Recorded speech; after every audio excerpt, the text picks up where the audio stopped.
Planning a cruise from Southampton? Get ready for expert tips and tricks to help you plan a stress-free, streamlined embarkation. In this video, we'll guide you through making the most of your pre-boarding experience, transportation to Southampton, and getting on the ship quickly.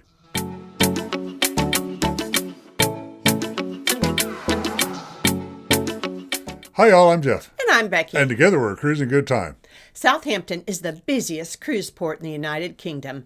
Around a dozen different cruise lines cruise from there to countless itineraries. Southampton's located about 80 miles or 130 kilometers southwest of London. In this video, we're going to give you a guide on the embarkation process. We're going to go step by step from arriving to the airport to getting on your cruise ship. And we'll give you some recommendations how to make this as stress-free as possible.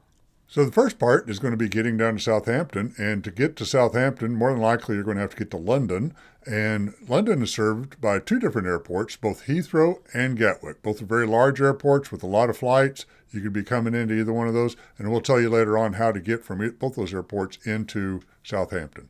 We highly recommend that you fly in at least one day prior toward your cruise embarkation.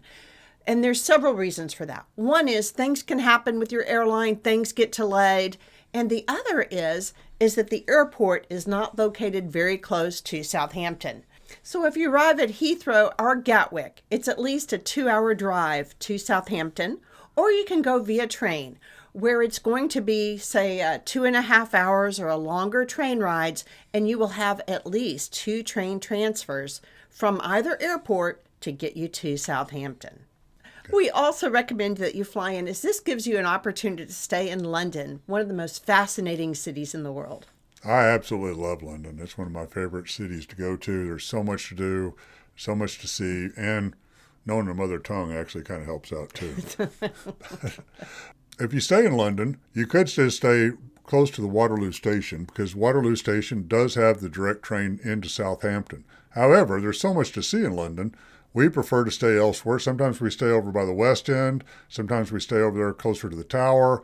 The hotel we stay at very often in London is called Club Quarters. We find them to be very reasonably priced and good, clean amenities and easy to get to. And they have several locations around town that are easy to take in the sites that you want to see while you're in London. Once you pick a hotel, you can look at see how is the best way to get there. So typically doing a train line is the best way. Yeah.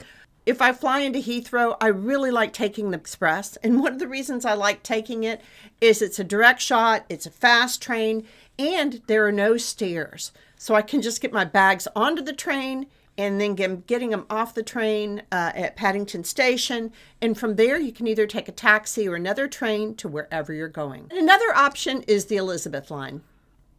Here's an important insider tip. If you're traveling on an Express, buy your tickets in advance, because they're about half price compared to just walking up there and just buying them at the vending machine. So you can save quite a bit of money that way. They are kind of exorbitantly priced if you just buy them out of the ticket machine right there. So buy them in advance. If you fly into Gatwick, you can take the Gatwick Express to Victoria Station. On the morning of your embarkation out of Southampton, and if you're staying in London, there's a whole variety of ways to get from London down to Southampton. Your cruise ship could be offering some coaches and some hotel packages beforehand. There's taxis, there's Ubers, all sorts of different ways to get down there.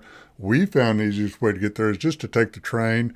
There's a direct train from Waterloo straight into Southampton Central that's easy to get to, and it is very easy to ride. We found to get the easiest way from the hotel is to just take a taxi from your hotel over to Waterloo.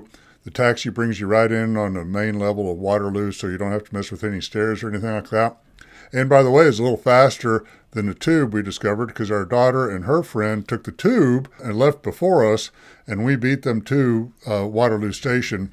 Waterloo is a terrific train station. It has terrific bakeries, coffee shops, restaurants, shopping areas. It's a terrific place to wait. However, when you first walk in, it's very important you go look at the big board. You want to find your train. They'll show it by destination and train number, and you can find what gate you're going to catch your train on and what time it departs. So you can be all ready to go. When now boarding shows up on the big board, go get on the train. One critical item is that you want to get on a train car that will be going to your final destination. So sometimes they'll stop at a place and they'll take a few different train cars off and continue on their path. So you just need to make sure that you get on a train car that's going to Southampton. When you get to Southampton, get off the train, and once again, there's no stairs to have to deal with. Go through the turnstile, and you can catch a taxi right there. Southampton has 5 different cruise ports, so you got to know which one you're going to. Those 5 are the Horizon, the Mayflower, the City Cruise, the Ocean, and the QE2. All have different piers, and they're kind of spread out.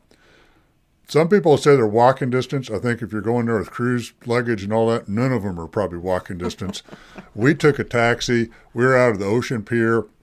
It's a 5-minute taxi ride or so, very reasonably priced. Didn't have to wait very long at all because there's a cab line there, and all the cabbies know the train's arriving and they need to get the people to the cruise ships. So it was easy to get there, no problem at all. And I don't think we waited more than about 5 minutes for a cab at the most. It was very fast. We have been on over 30 cruises, and our best embarkation time was 7 minutes.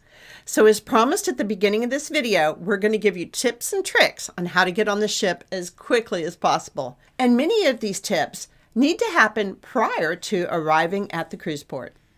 That's number 1 on the list, is do your work before you even leave home. All the cruise lines now have an app. And as part of that app and the boarding process, you need to get in there and put in your passport information, citizenship information, all that in there. And the more you do load that app up before you leave, the faster it's going to go for you once you get to the terminal, because it's just less paperwork you got to process. Before you pack your suitcase, read what items are banned by your cruise line so that you don't get held up by accidentally bringing the wrong thing. Yep. The cruise line is going to screen all your bags before they come onto the ship. Another important item is to print out your luggage tags. So we print ours out and we put it in a plastic sleeve and attach it to our suitcase. And you can buy these plastic sleeves on Amazon. They make them in different sizes for different cruise lines. And these attach easily to your luggage. And these have been pretty airline resistant. Yep, We've even put them on before we've flown, just to make sure things go as smoothly as possible when we arrive at port. It's important that those luggage tags are affixed to your luggage before you give your bag to the porter. So the morning of the cruise, this is very important. You're going to have all your suitcases. You'll need to determine what you want on your carry-on bag. So a lot of this, do it just like you do the airplane. If you have expensive things like your jewelry, your camera, your computer, you're going to want to put those in your carry-on bag. Another thing to consider, though, is you might be a while before your luggage arrives at your room. So if you know you're planning to go swimming as soon as you get on the ship, put aside your swimsuit and your suntan lotion, whatever you think you may need that afternoon, put it in your carry-on bag.